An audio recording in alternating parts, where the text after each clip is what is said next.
In the last several weeks, one might say that there is a civil war inside of Disney for the very soul of the company. And today, I bring back WDW Pro to have that kind of discussion at a very serious level. Well, now, wait a minute. Wait just a minute. VR, you radical. Oh my gosh, you're so far off base. I know. Think about all the times you have been in front of Cinderella's castle and heard, ladies and gentlemen, boys and girls, in just 5 minutes. And before it could finish with the spiel, screams echoed out in Magic Kingdom at the gendered language that was offending so many. Perhaps with the occasional bout of well-deserved sarcasm. Here we go.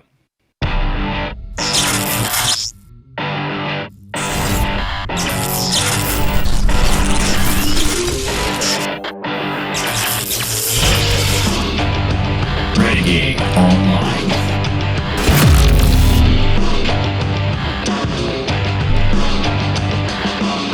Well, folks, welcome back.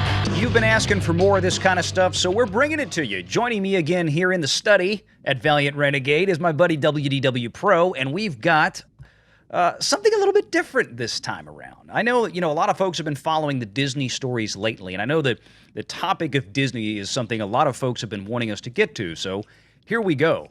And this time, we're going to talk specifically about a lot of what has been in the news lately with Disney, and that is their Reimagine Tomorrow program, which has created something of a civil war inside Disney, at least as far as we can tell, between certain elements that were left behind by Robert Iger, new CEO Bob Chapek, and all these goings-on. And we have seen a lot of these leaks come out from this program. Of course, we saw recently all of the Florida legislation that caused the kerfuffle with the Disney walkout, Florida House Bill 1557, commonly referred to by some as the Don't Say Gay bill.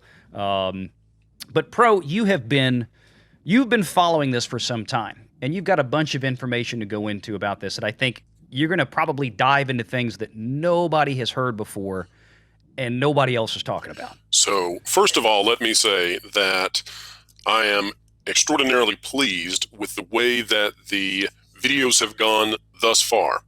I've been reading the comments, and I want everybody to know that I am reading those. I am paying very close attention to what the viewers want to hear about and what they think.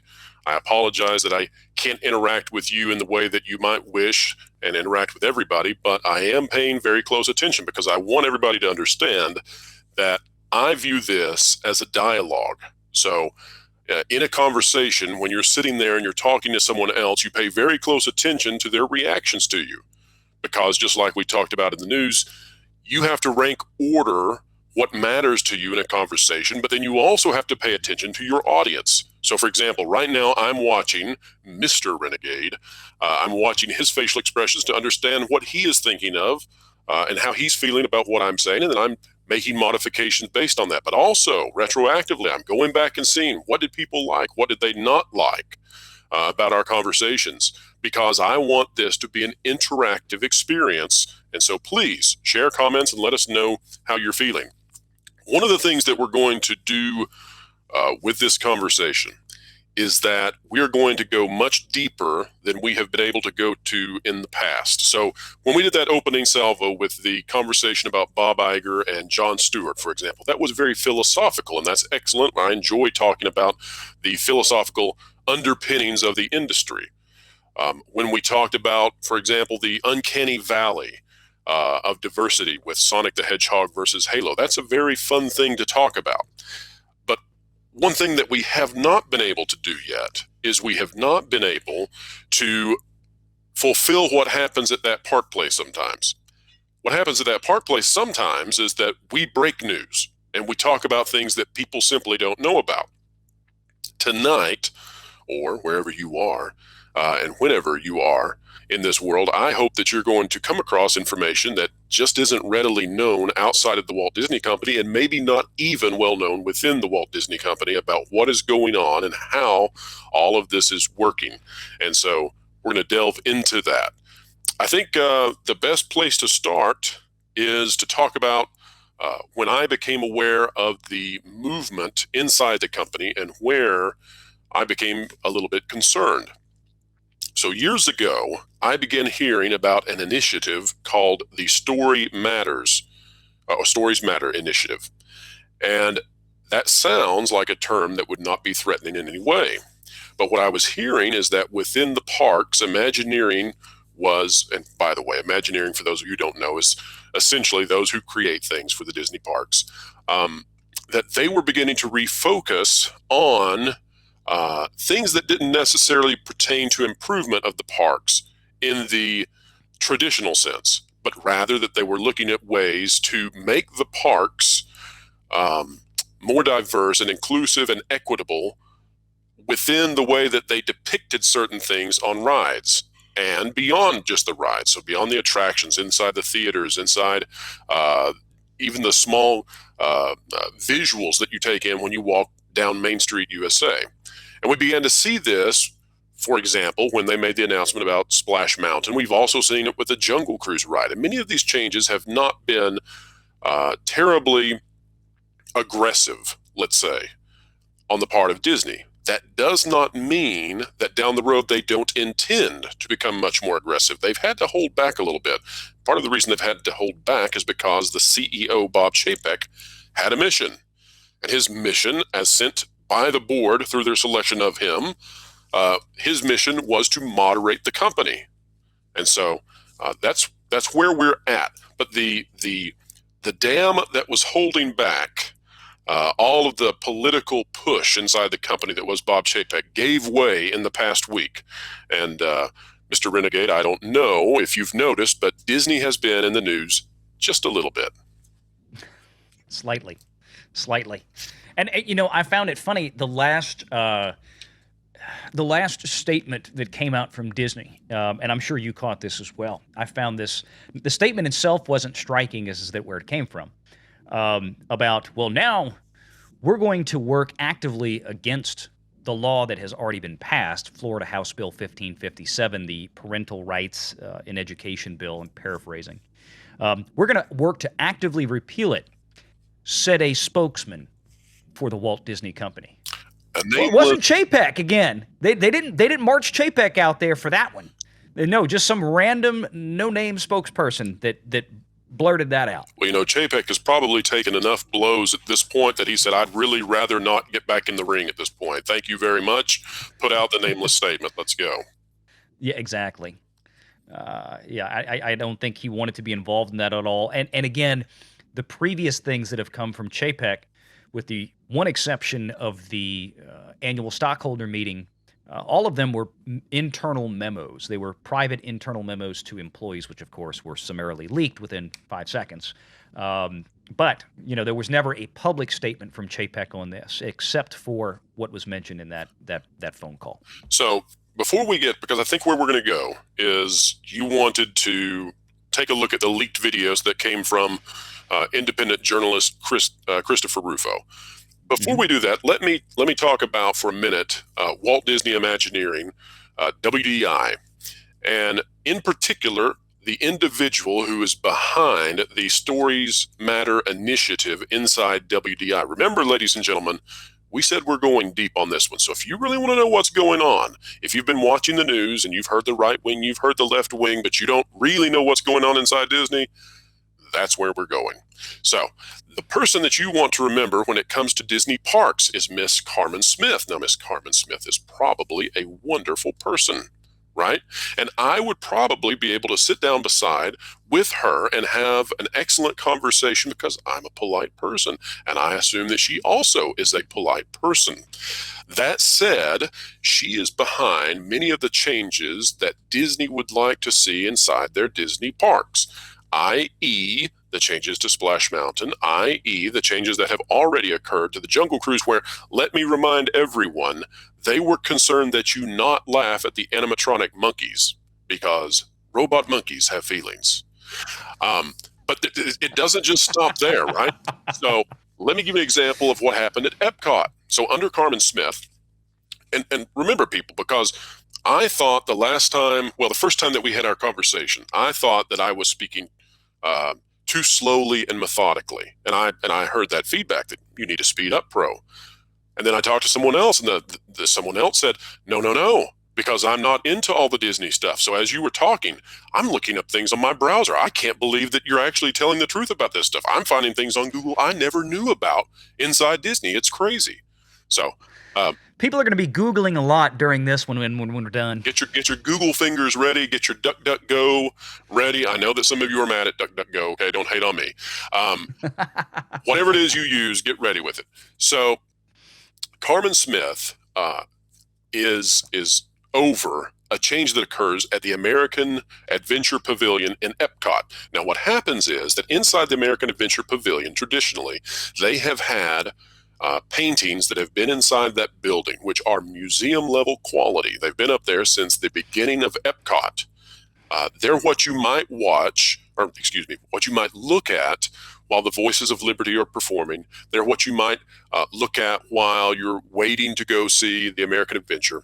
And they removed those paintings, which again had been there since the opening of the theme park, and they replaced them with images of Soul, S-O-U-L, right? The movie that came out, and I like that movie. I think it's a fine little movie. It's not Pixar's best, but it's a good movie. And so because Stories Matter is all about diversity, and by the way, I'm also not against diversity, right? Remember that we had the conversation about Sonic the Hedgehog versus Halo and how you do diversity correctly. But they bring this in. Now, here's where they go wrong. They get rid of these fantastic paintings. They are incredible. Museum quality, right? Mm-hmm. And people Google this later, right? Go look at the paintings or not the paintings, the images they put in for a display so that they could check off on the list and say, we put in Soul, S-O-U-L, we put that in to Disney World somewhere. It is the cheapest, laziest introduction of material that you could, and at the cost of excellent exhibits at this pavilion. And so that is the concern, right? The concern is that you take out legitimately excellent material and you replace it with legitimately average or less than average material in the name of the Stories Matter initiative. And so when you make a change, think about this. So Walt Disney himself would talk about the idea that you want to take an attraction and you want to plus it, P-L-U-S, you want to plus that attraction. If you are changing things inside the parks, not to improve them, but simply to diversify them according to the standards and the values which you hold, in which you're buying into a modern social movement, then what happens is that the quality of the parks is diminished over time. And so there's a list under this Stories Matter initiative for the Disney parks. There is a list. I am told, caveat there, ladies and gentlemen, that's what we call a caveat inside the business. So the caveat Where's my salt shaker? I am told, that's right. So I am told that there is a list, and that said list identifies with different categories all the things that are inside the Disney parks which are no longer considered appropriate. Now, some of those are arguably inappropriate, truly. So, for example, when you are riding the Peter Pan attraction, okay, there's a part of that attraction where you go over a depicted Native American scene, and the way that the Native Americans are depicted might be offensive. So that may be a legitimate concern, and that may be on the list, and that may be removed at some point in the future. But it goes farther than that. So let's think about this. Let's imagine that on that list, there exists a problem, which is that when you're walking down Main Street USA, you look up and you see the windows. Main Street USA was designed so that when you look at the windows, you're seeing either the opening credits for the theme park if you're entering the theme park, or you're seeing the ending credits as you leave. So it's a really fantastic idea. And so the people who are important, who've had an important impact on the parks, their names are up there on those windows. There's only one problem with that. What if the people who are on those windows are not an equitable distribution of people groups? Then you need to change the windows. You need to get people up on those windows, but it can't be based on merit necessarily, because you don't have an equitable distribution based on merit. Well, you can see how these changes at Disney can get very specific and very unnecessary very quickly. Mm-hmm. So that's just the start, ladies and gentlemen. We're going way deeper than that. Carmen Smith, remember the name.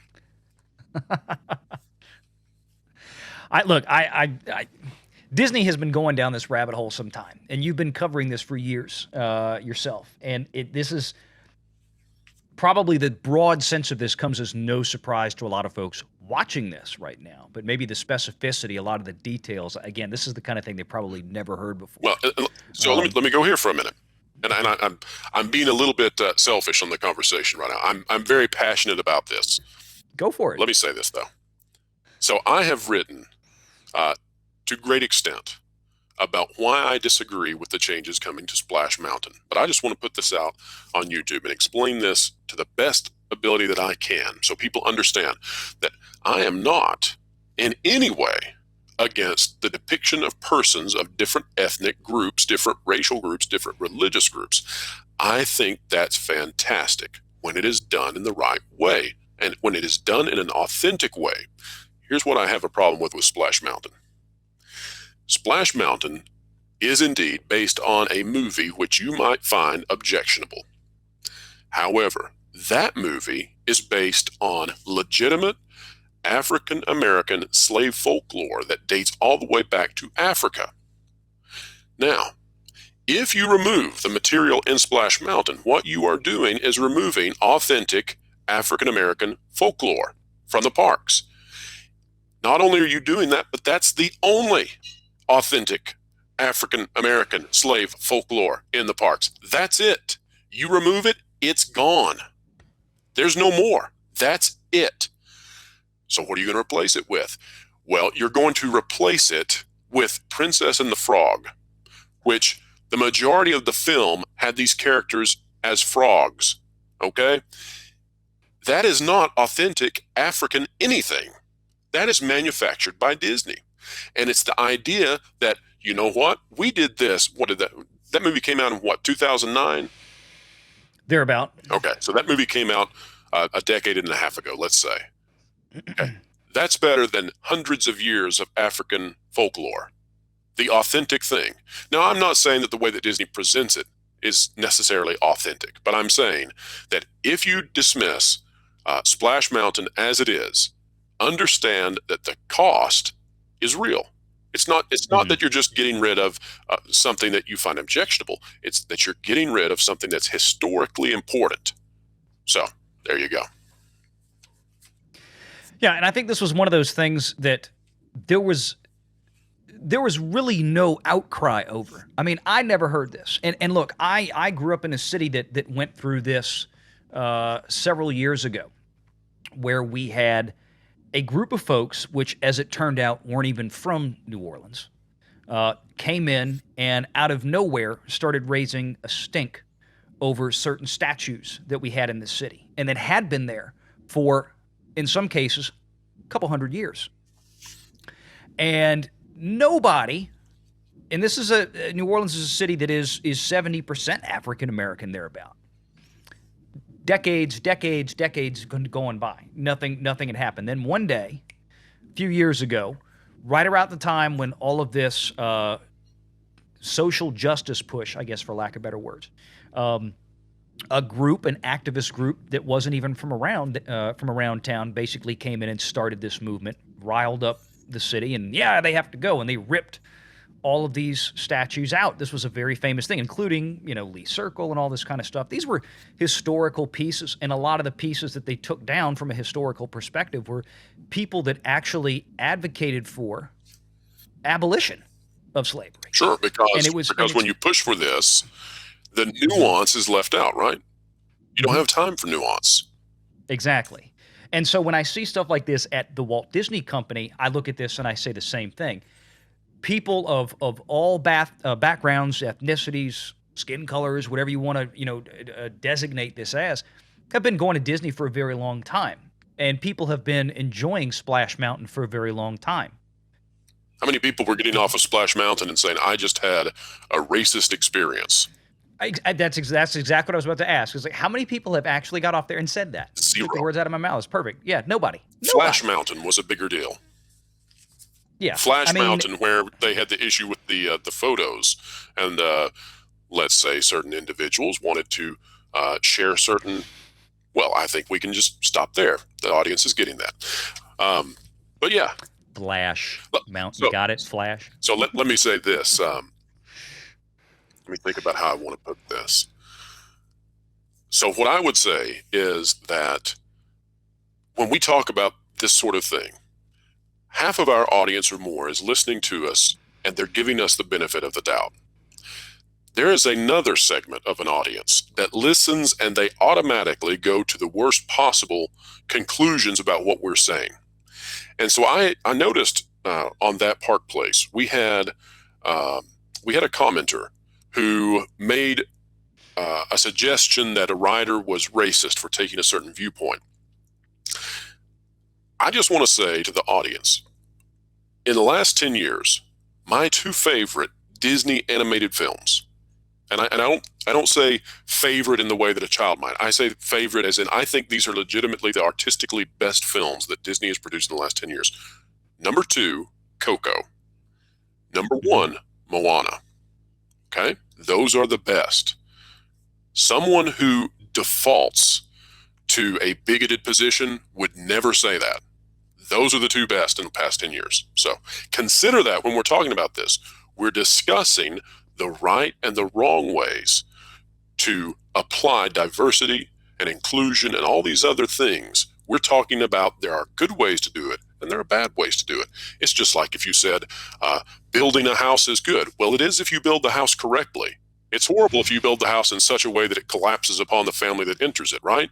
So we're going to deal in specificity with what is good, what is bad, how this is all working, and the civil war that's taking place inside Disney.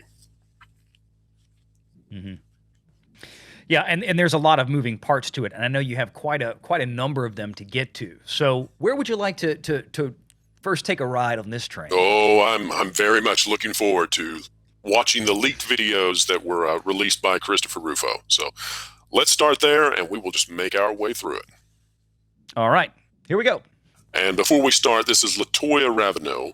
She is over Disney television and animation within the Proud family and also the Rise Up Sing Out series, which had children, and I'm talking about preschoolers, chanting about microaggressions. So roll the tape.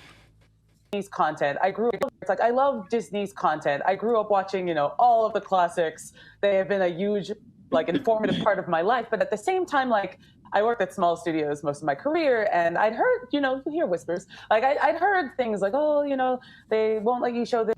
I love Disney's content. I grew up watching, all of the classics. They have been a huge, informative part of my life. But at the same time, I worked at small studios most of my career, and I'd heard, you hear whispers. I'd heard things like, they won't let you show this at a Disney show. And I'm like, okay. So I was a little sus when I started. But then my experience was bafflingly the opposite of what I had heard. On my little pocket of Proud Family Disney TVA, the showrunners were super welcoming. Meredith Roberts and our leadership over there has been so welcoming to my not at all secret gay agenda. And so I feel I felt it was, maybe it was that way in the past, but I guess something must have happened in the last they're turning it around, they're going hard. And then all that momentum that I felt, that sense of I don't have to be afraid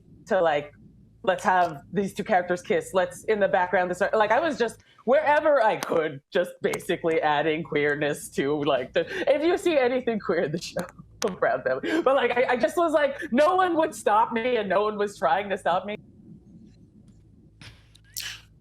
All righty. So whatever I wanted to do, it's going in there. Right, nobody's going to stop me. Nothing.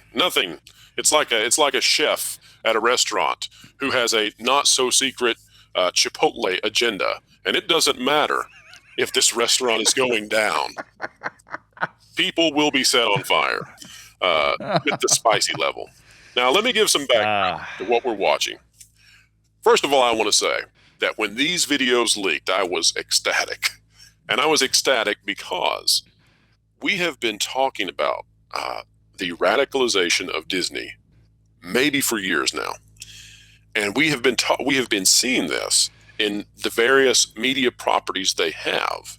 So let's say, like within the Star Wars fandom, they were shouting out and saying, this is not our Star Wars. This is given a narrative that's to drive a certain modern social agenda. This doesn't feel like Star Wars. Okay? We've seen that now trickle out through the rest of the company. What this is the mainstream now, the mainstream public seeing these videos and realizing what we've all been saying for years about where this company is going. Now, this video comes from a community listening session within Disney, which, by the way, there were no questions allowed from any employees who were watching this. So just a heads up on that.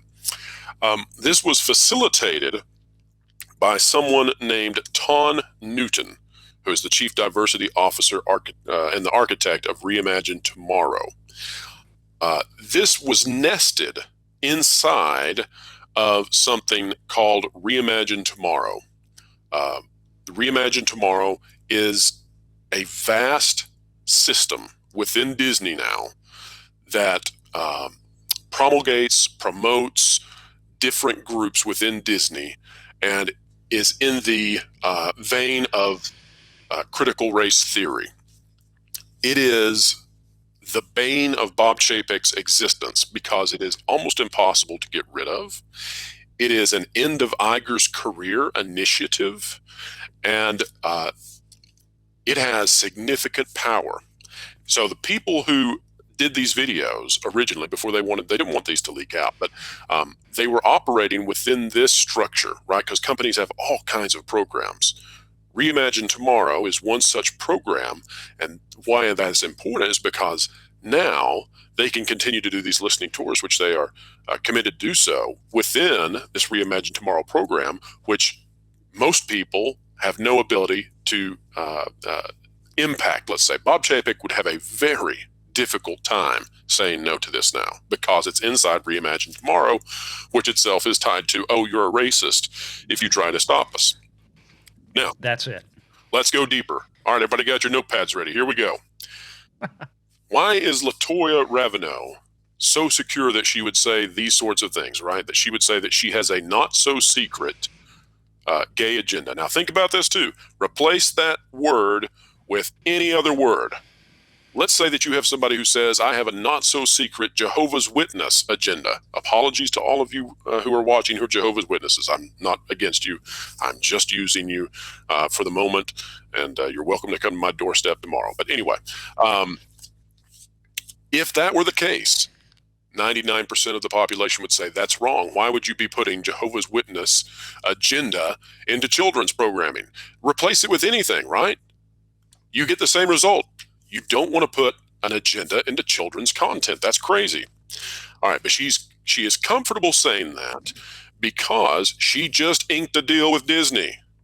She literally just got signed on to an ironclad contract on March 7th of this year. We're talking about days later. She's extremely confident because she has been empowered. Why did she get the contract when she did? Because there are forces inside Disney that did not want Disney to moderate and get away from politics. So who would that be, you might say? Who is this nefarious person behind the scenes WDW Pro? Or are you just going to leave us hanging and pretend there's some villainous force inside Disney that you can't name because, this is some sort of conspiracy? Oh, no, here it is. And on that note, come back next week, folks. We'll give you that name. No, I'm just kidding. And we just pissed everyone off. That's right. No, please, sir. It's Io Davis. So Io Davis is the president of Disney Branded Television. Okay, she hired LaToya Raveneau, who you saw in the video. All right, who is Io Davis? She's hired by Peter Rice, and by the way, she was just recently hired as well. She's hired by Peter Rice, who is the chairman of all of Disney TV. Okay, so why does that matter? Okay, so that's 3 steps. Peter Rice, here's why it matters. He came in with 21st Century Fox. He's the chairman of all of Disney TV.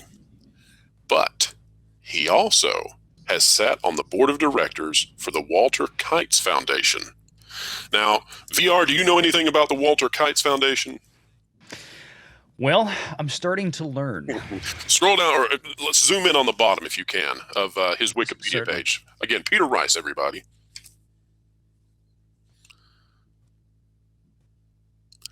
So zooming in here, when we get to the bottom, you're going to see that it confirms that he is part of the Walter Kites Foundation. He has sat on the board. I think he's outgoing at this point, so he's wrapping up his tenure.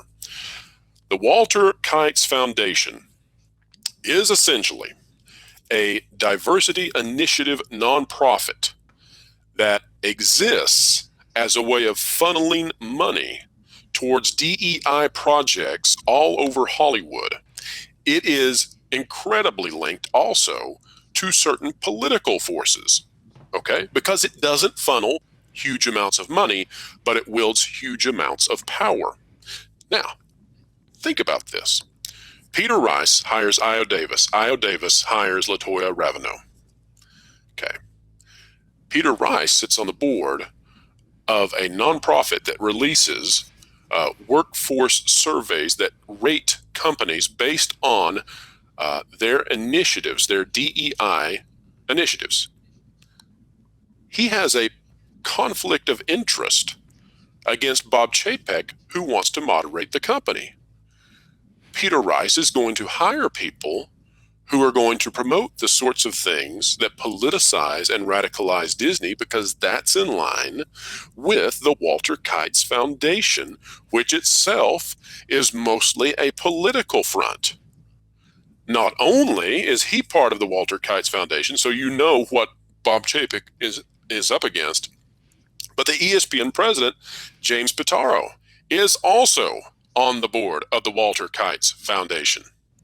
So, Valliant, do you want to run the video on the Walter Kites Foundation?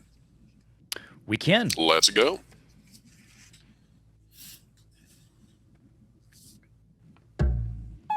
We all have a story to tell. Beautiful, complex, fascinating stories. Told through a lens of varying shades and experiences. And just to break it up here a little bit, just copyright potential issues. But this is a 1-minute promo video of the Walter Kites Foundation, and you can already kind of get a feel for. And again, I'm not complaining about what's in it. You can get a feel for what they're promoting, right? You can get a feel for the type of cultural issues that they're working with. Right, and let me say too, when we're talking about this, right, because we're being forced into this situation, right, because Disney is taking certain political positions that now put us as entertainment pundits into this sphere where we have to talk about it. If you are someone who identifies as an individual that's represented in this video, or who identifies in a group that is promoted by these different programs, we want to be kind and good and polite to all people. I think I speak for VR, for Mr. Renegade as well. I have nothing against anybody. I just want authenticity. I just want for art to be aimed at the highest good that we can. And when I see Bob Chapek attempting to moderate the company and say, we're getting out of politics, we don't need to be in politics, we are mostly a children's entertainment company.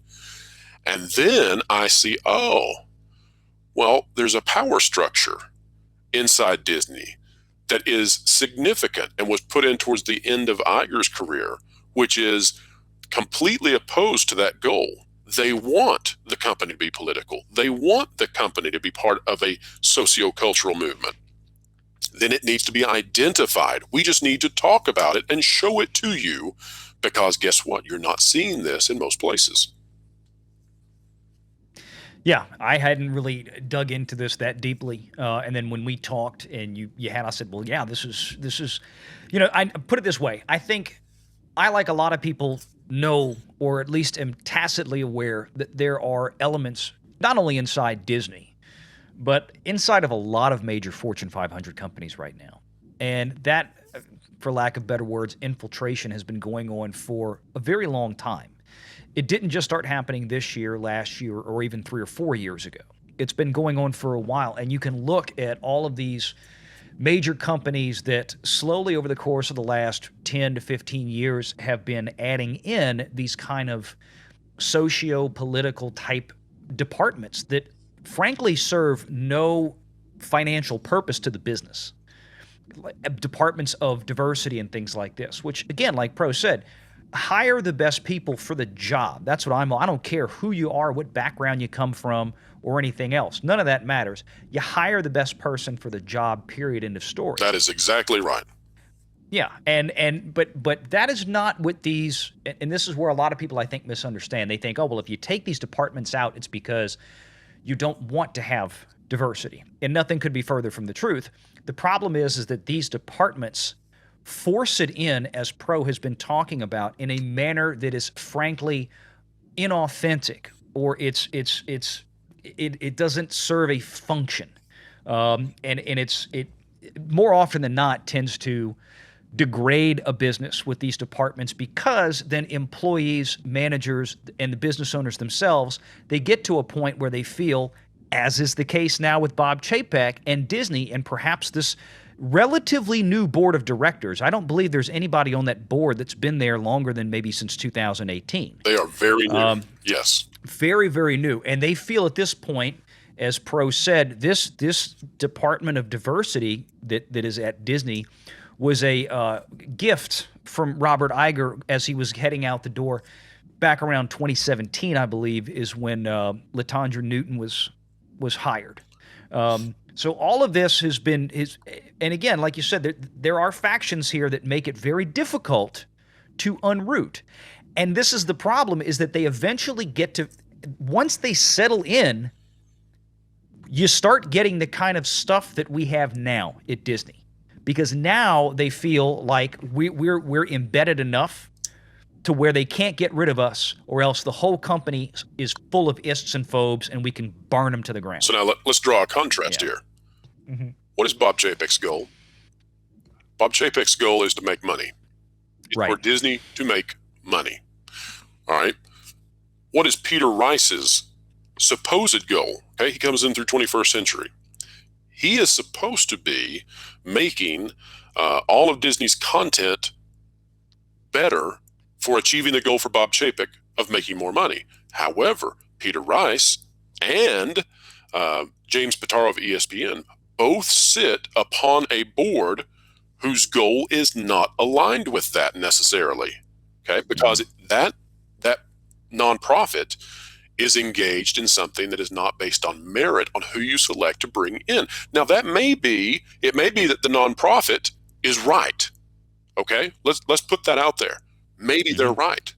Maybe they're quote unquote on the right side of history. But their goal is definitely not to make the most money a company can. That is Bob Chapek's goal. So you have these two contrasting goals, which are now coming head to head and smashing into each other. And the problem for Bob Chapek, who wants to moderate the company, and by the way, was going to announce that officially within the company as official company policy. We stay out of things that don't pertain to us. He was going to announce that in April. I was going to say April. They took out his knees in March. Yep. Okay. Because they knew that was coming in April. Right. They had to have a vehicle to do this. They used the Florida law to do it. And you may disagree with the law. You may agree with the law. You may think that it's a poorly written law, but you agree with it. There's all kinds of nuances that you could take, right? There's different positions. There's a full spectrum of feelings you could have towards that law.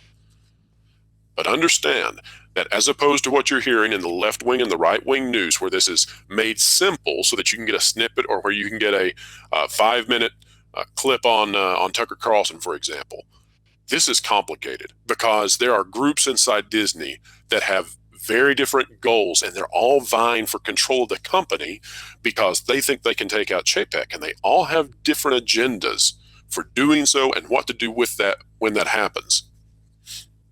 Mm-hmm. All right, so that's Latoya Ravenel, ladies and gentlemen. Who do we want to put on the chopping block next? You go with it and I'll comment. Here we go. Fair enough. I'm well, here here we as go. a mother. This got, I think, here most as a mother of two queer children, actually, one transgender child, and one pansexual child, and also as a leader.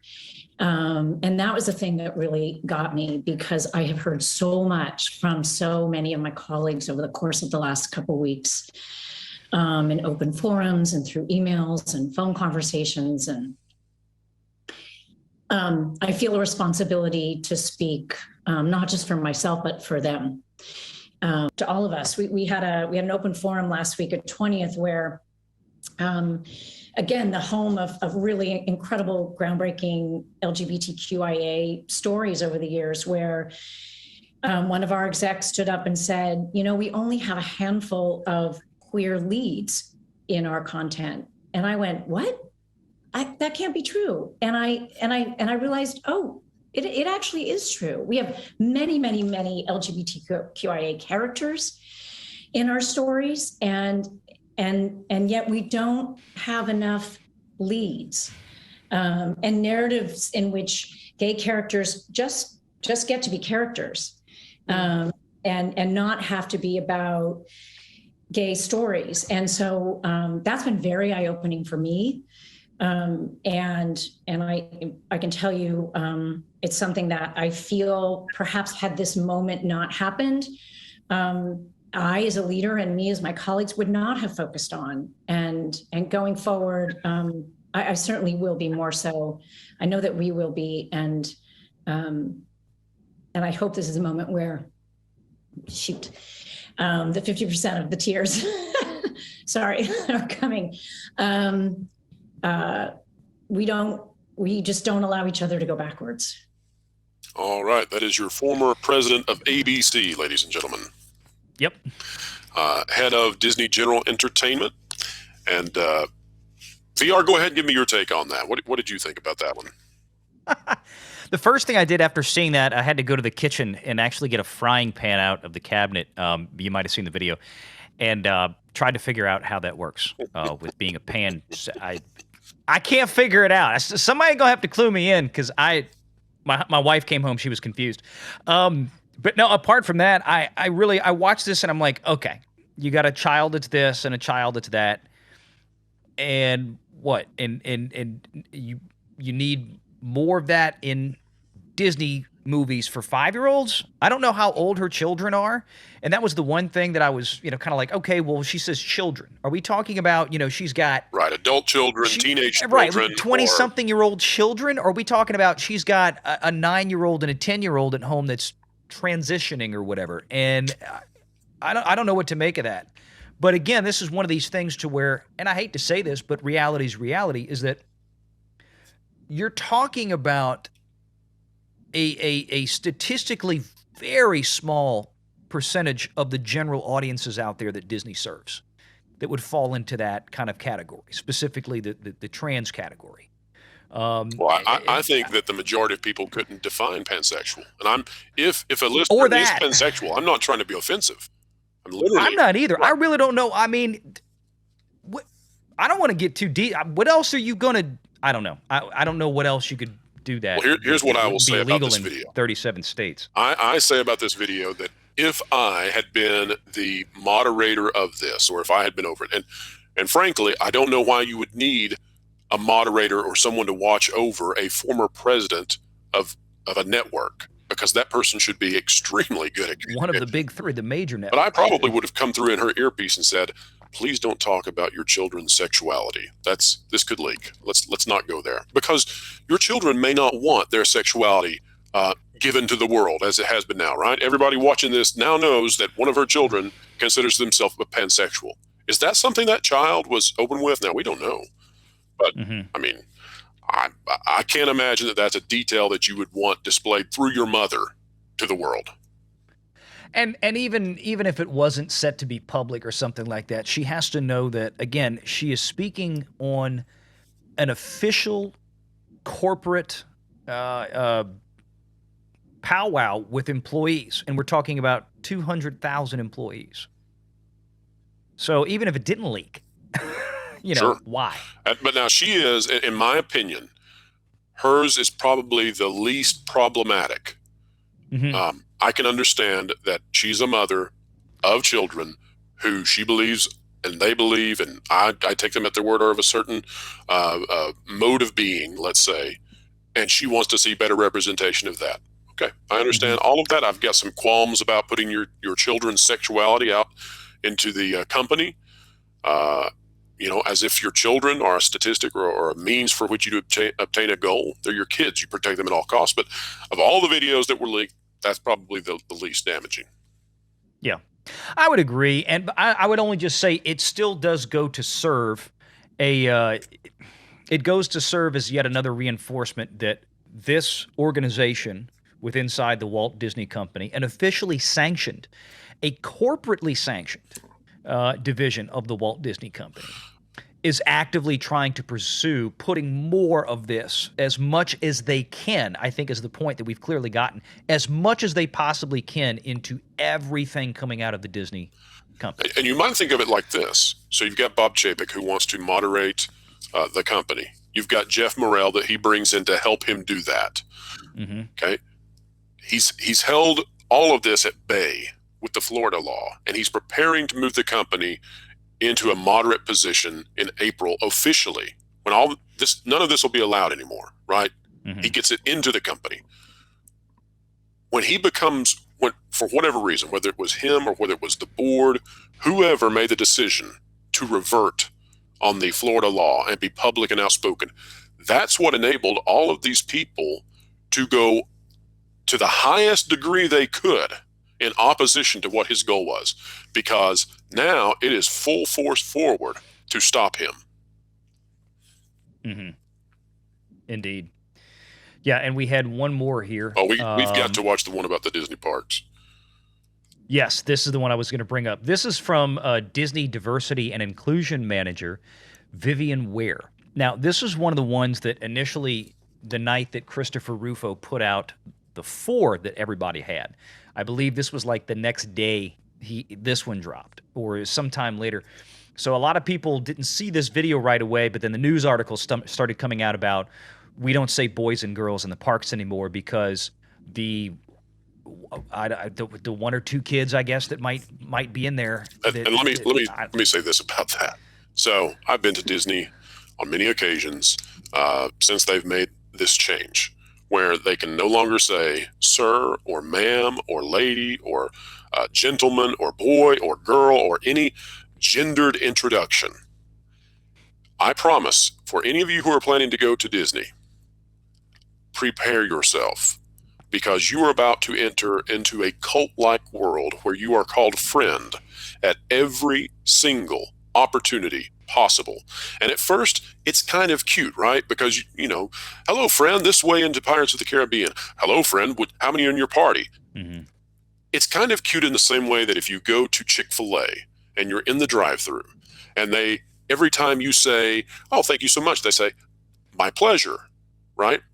Okay. It's like you're trapped in that drive-thru for 12 hours straight. And if you're at Disney for multiple days, it's day after day after day of friend. It feels like you have stepped into some other bizarro world where language has suddenly shifted. You are in a different dialect. So just be prepared for that. That's what happens, by the way, when you try to engineer language artificially.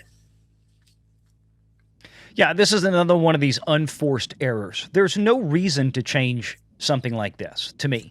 I mean, that's, ladies and gentlemen, boys and girls. I mean, that's been around forever and ever and ever, especially at Disney. Everybody knows what it sounds like when you go to a Disney fireworks show or you go to a Disney performance in the parks, a live event.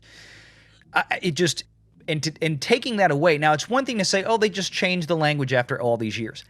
This comes out from inside Disney, and it's like, no, we're going to make it, this is not a conspiracy theory anymore. We're going to officially tell you now, here's the reason why we altered decades worth of Disney tradition, because we didn't want to accidentally misgender a little 7-year-old girl in a princess outfit. Well, now, wait a minute. Wait just a minute. VR, you radical. Oh, my gosh. You're so far off base. I know. Think about all the times you have been in front of Cinderella's castle and heard, ladies and gentlemen, boys and girls, in just 5 minutes. And before it could finish with the spiel, screams echoed out in Magic Kingdom at the gendered language that was offending so many. Oh, yes, I know. It was incredible, blood-curdling screams. They also could have been screams of little children excited to see Cinderella and the princesses, but we'll never know. I can't tell you the number of families who, upon boarding the monorail and hearing, hello, ladies and gentlemen, welcome to the highway in the sky. I can't tell you how many families immediately said, get me off this now. I'm leaving. I actually saw people one time when they made that announcement smash out a monorail window and leap right out the side into the trees next to the contemporary results. It is the sole reason for the thing. Boo boo! Please stand clear of the doors. It's the entire reason. It's just for people escaping gendered language, gendered abuse on the monorail spiel. Oh, these people are stupid. All right. Por favor, manténganse alejado de las puertas. Last summer, we removed all of the gendered greetings in relationship to our live Thank spiel. God. So we no longer say ladies and gentlemen, boys and girls. You are a saint.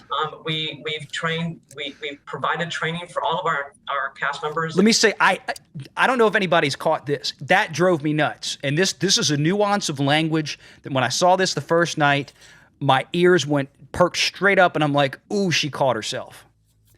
You notice she said, we trained, we provided training. Right. And I mean, the nuance of language to me, when you say we trained, has a much more commanding, forceful tone to it than something that sounded much more pleasant and voluntary and educational, right? We provided training. Well, now, wait a minute, Renegade. Guess what? That's a great point. But guess what? She might be even more scared. Because she may be scared that what she just said would violate Florida law. Exactly.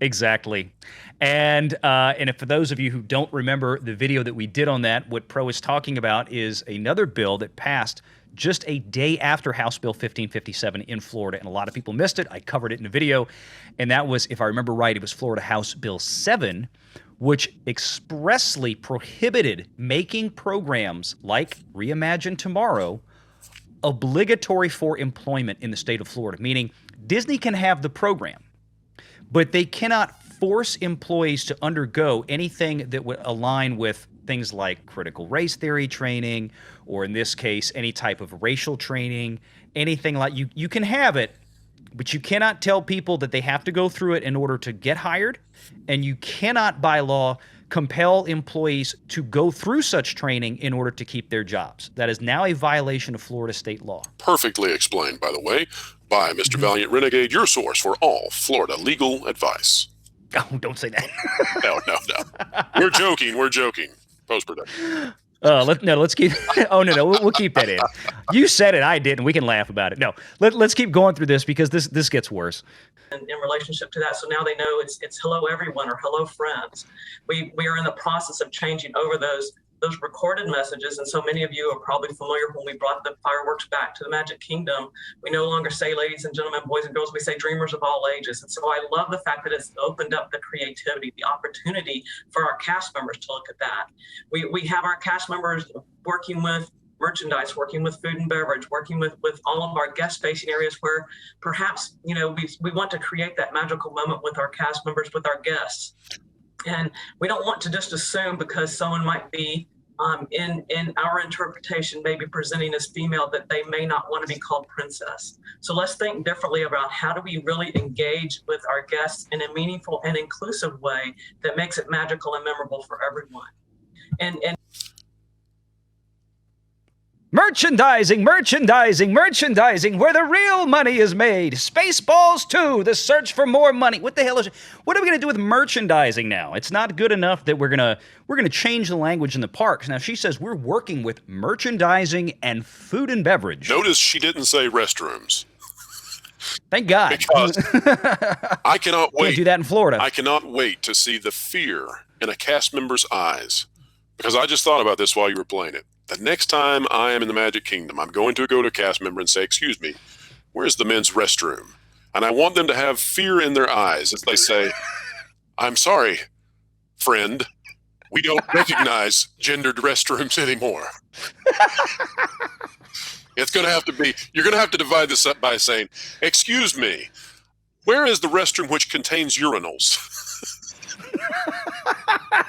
"Oh, our urinal restrooms. Oh, clearly. I can help you now. Thank you. Thank you." How many parents are going to get upset? Because you know this is going everywhere now. Everybody is seeing this.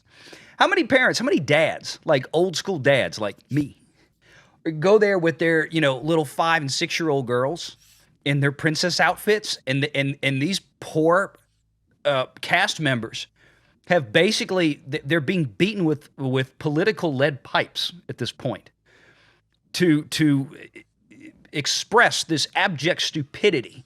A little 5, 6 year old girl is going to walk up to him dressed up like Tiana. And Princess Tiana is going to say, "Hi, little Friend. friend, dreamer." That's what Tiana is hearing in her earpiece. And what is the dad's going to say, like, "It's my daughter." It's like, what? Why are we putting these poor? I mean, and look, let me make this very clear. I feel bad for these cast members. I feel horrible for these people, and I'm not talking about the high level people. I'm talking about the people, the average Joes working in the parks, the young ladies. Oh, I don't want to misgender them, but the young ladies that are actually dressed up as princesses in the park, playing the princesses in the cast. Everybody else. We now refer to those as potentially birthing persons. Potentially. Actually, well, Disney is going to have to change the whole Disney princess thing in that case. They're just going to have to be Disney presents the persons of royalty. Potentially birthing royalty. Yes. Oh boy. There will be tampons in the men's room too. Good Lord. But no, I feel bad for the cast members. And this is where it's like, these are the people that are, the park guests, I'm sure, are just going to be very confused by and large when they really start noticing the silliness that's going on. And especially now that all this is leaked and now they know why. Well, now they can actually put their finger on it. But I feel bad for the cast members that actually have to do this crap. Well, just think about, if we had talked about this 5 years ago, you would say that's insane. There is no way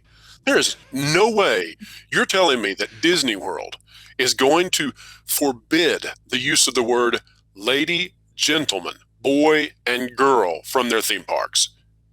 Get off my YouTube channel. You're an idiot. Right? Here we are. Well, Mr. Iger, here's to you. Thank you. You managed to pull it off. Jerk.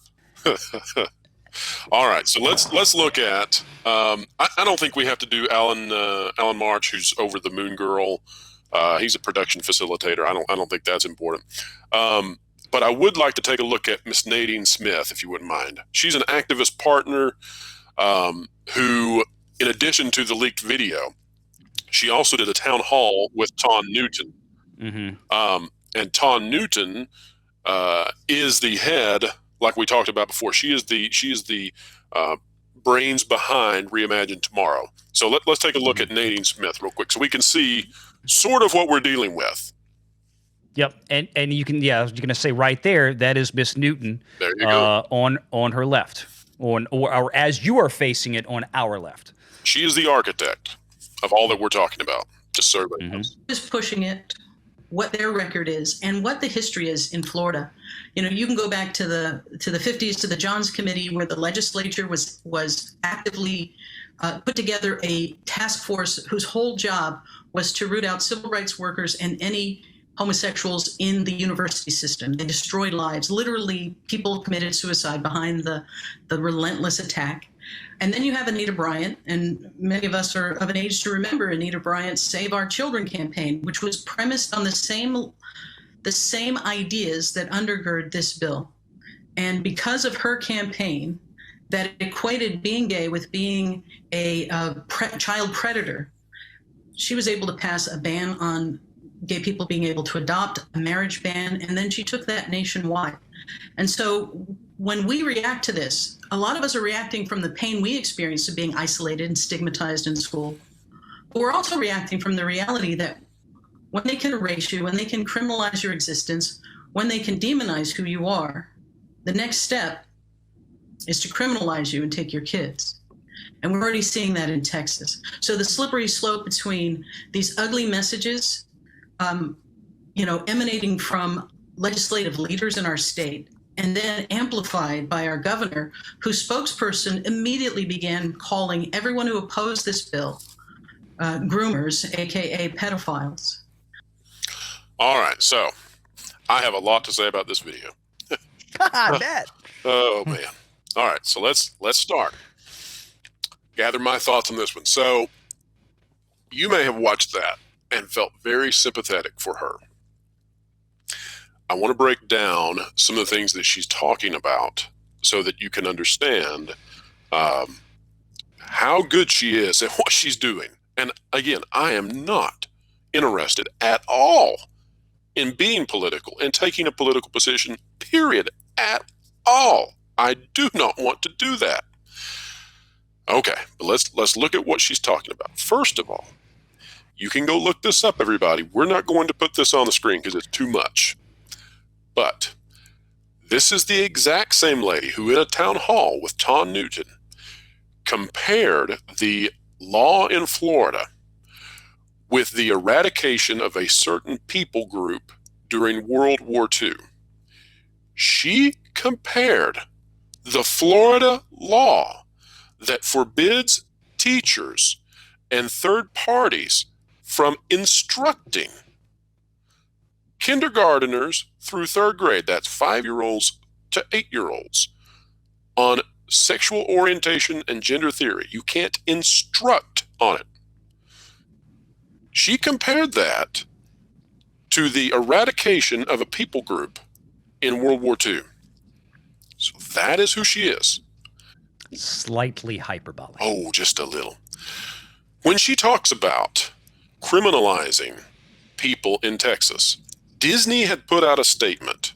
I don't know if they put it out before or after she did this. I tend to think they did it after, and probably because she has quite a bit of influence now, because Bob Chapek is currently hiding somewhere and letting some of these people have more power than they need to have in this situation. I'm not saying that Bob Chapek has been great, but the statement was against a Texas law that is in the process of passing or whatnot. What it does is it criminalizes, potentially, the chemical or surgical surgeries, let's say, of minors in Texas for a sexual outcome, i.e., mastectomies for 13-year-old girls, chemical castrations for 15-year-old boys, etc. Now, perhaps you are in favor of transition surgeries, and if you are, okay. However, the Disney company probably doesn't need to be involved in taking a position on something that controversial. When she says criminalizing our existence in Texas, that's what she's talking about. She's not talking about people of a certain belief system or people of a certain persuasion or people of a certain orientation are being illegalized. She's talking specifically about surgeries and chemical alterations to minors, to children. Okay? That's who she is. And so you can look into more of the details of what she's talking about. The bigger picture here, because she is simply someone who is an activist partner with Disney. The bigger issue is that she is tied to the hip with Tom Newton, who is the chief diversity officer put in by Bob Iger. Good luck to Chapek getting rid of her. And she's in charge of all of this. She's the one who's in charge. Now, I have went into great detail about Tawn Newton over at thatparkplace.com. You can go look up her name on That Park Place. It'll pull right up. And you can find out all kinds of information about her. The one thing that I found interesting, can we pull up her jewelry website by any chance? Yes, indeed. That was one of the links you sent me. So, yes, let's go ahead and put that in right now. And I'm sorry if I keep looking up because I have a monitor overhead. That's why I'm not. I know it looks weird on the screen. You would not believe the display this man has. College tuitions have been sunk into his control panel. Oh man. Okay. So let me. I believe this is the right one, is it not? It is. It is. All right, ladies and gentlemen, welcome. Well, I don't even know how to describe this. You're in for a real treat. When I said we were going deep, oh my gosh. And again, this is the Senior Vice President and Chief Diversity Officer, head of the Department of Diversity at the Walt Disney Company. This is a senior level executive vice president. This is almost. I mean, this is one layer beneath Bob Chapek in terms of seniority. This is roughly at the point of unbelievability. I mean, this really okay. What she is doing is I believe it's in 2017, sort of coinciding with her taking this very influential position, let's say. She starts a jewelry company. Now, she has no background whatsoever in jewelry at all. Could we click on the gallery and take a look at some of this jewelry? And I want people to understand, this is expensive. I mean, this is really, really expensive jewelry that only a very select few people would be interested in. Just to scroll, yeah. Let's get some close-ups of this amazing jewelry that people will pay an absolute fortune for this jewelry. And let's just, ladies and gentlemen, we present to you, I don't even know how you say the name of her lineup here, but we present to you Tawn's jewelry lineup. Mm-hmm. There's one in particular. If you can find the shield ring that she made, it's quite amazing. Beaten pieces of copper, and I mean, honestly, this looks like, and no offense to anybody, I mean, this looks like the kind of jewelry that you see a lot of girls in college and stuff like this will make and sell on Etsy. Okay, so go back up. I know where to find this shield that she's selling, and people have to see this. I mean, it's beyond your belief. If you are listening to this in the car right now, if this is your podcast you're using during your commute, pull over and look at the screen, okay? So if you'll go to the top, if you'll click on, I believe it is, it's press or something like that. All right. Yes, it's going to be press. So the press tab at the very top of her website. Okay. You see that shield down there? There's like this weird looking ring. Okay. On the left. Nope. Well, that one's ugly too. Okay. Top left. Yes. That thing. Okay. Now, let me put this, because she may watch this video.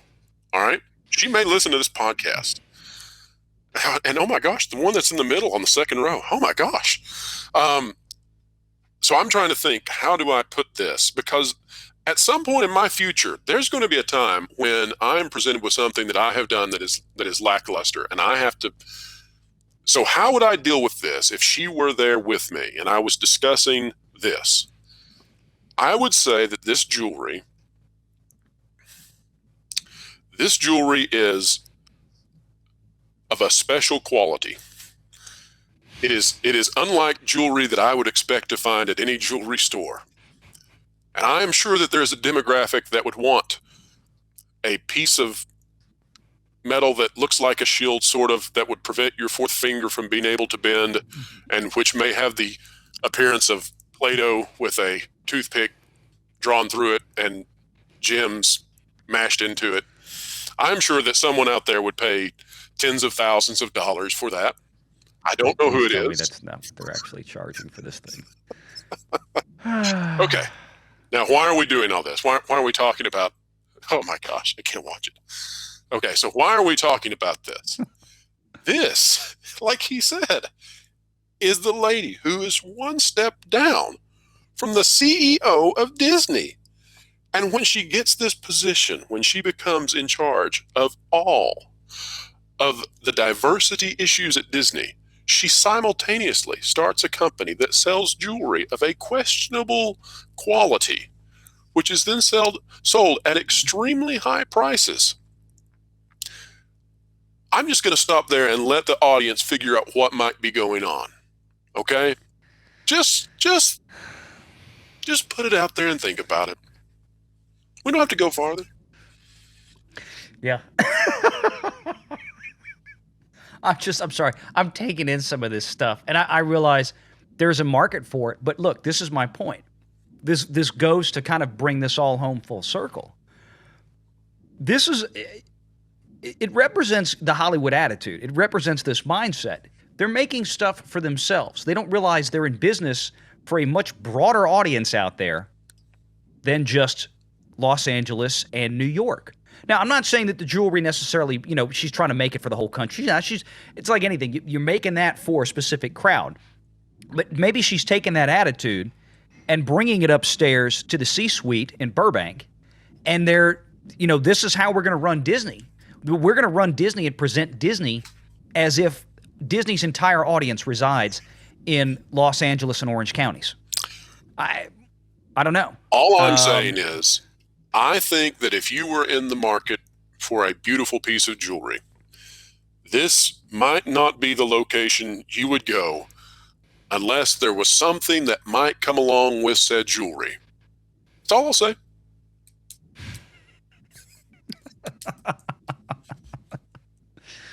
Oh, this boy. Jewelry is very prestigious.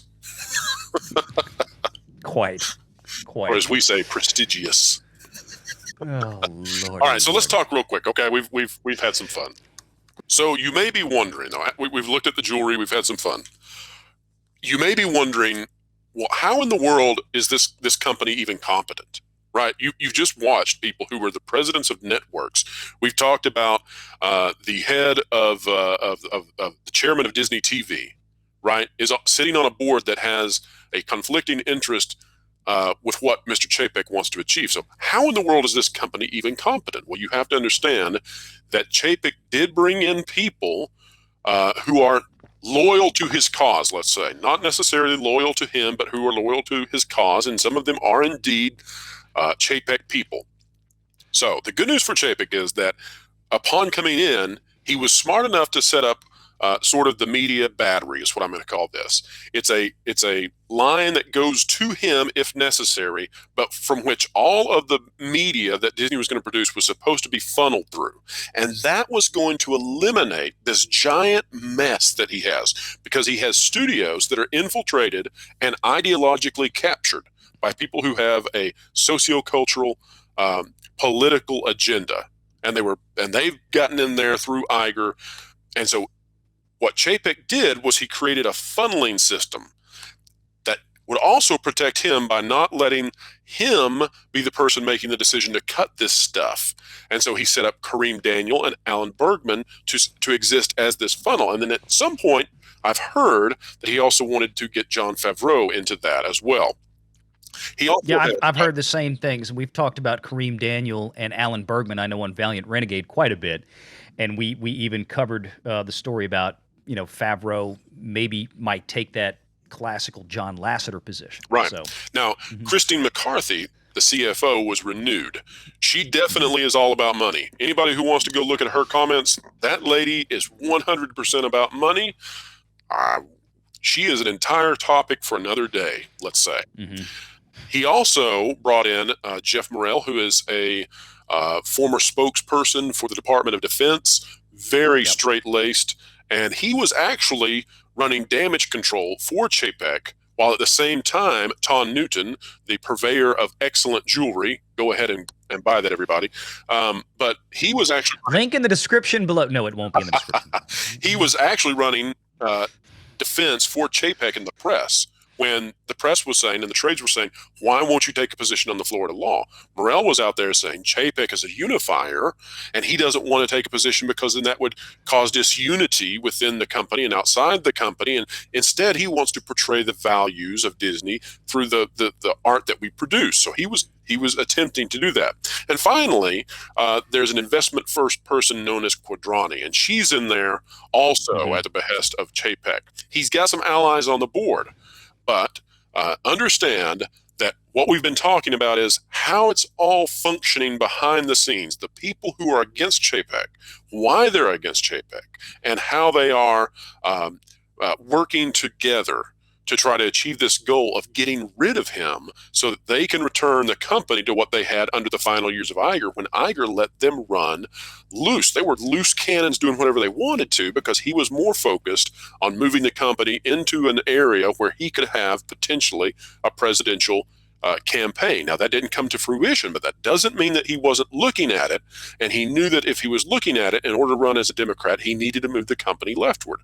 Well, all of these people who are there because of that, they want to go back to what they had before Bob Chapek was moving the company, and he had these new pillars, right, that he'd already instituted that they hated, that said that we're no longer going to attack our customers, our fans. We're going to respect them. They actually don't like that. And so they had to make their move before April, because that's when he was going to solidify this as true company policy that would have made all of this counter to what Disney was institutionalizing within the corporation. Yeah, and we've seen a lot of the folks, like you mentioned, that we know Chapek has brought in to surround himself with at those executive level positions. And like I said, and from the beginning when all this started, this felt much more like the board collapsing to certain pressures, more so than Chapek. But of course, as they say, poop rolls downhill.